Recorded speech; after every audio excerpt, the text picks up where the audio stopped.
They're called wandering cops, police officers who've resigned or retired from one department to avoid discipline, now working for another one. We discovered they're all over Massachusetts. In your experience, why do officers resign to avoid discipline? Maybe they don't want to put themselves through what it takes to go through the disciplinary process and want to exit the system, or maybe they really want to dodge discipline and avoid accountability. Enrique Zuniga is executive director of the Post Commission, the Massachusetts Peace Officer Standards and Training Commission. The commission certifies about 20,000 police officers in Massachusetts every 3 years.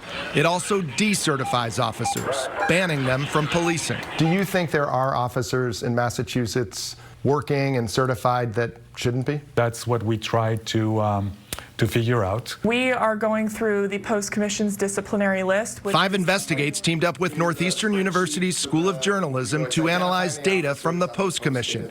We found more than 50 cases where officers resigned or retired in lieu of discipline and are now working in another job in law enforcement.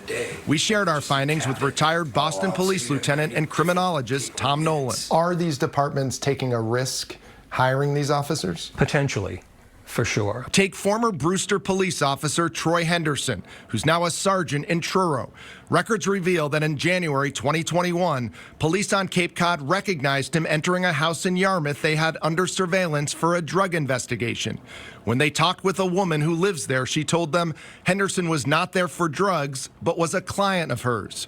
She went on to say Henderson had visited her for a massage and sex, which he paid for. Henderson wrote an apology letter to his chief after the chief recommended he be fired, saying, "My pride and selfishness led to my actions." Henderson was never charged with a crime and resigned before getting fired.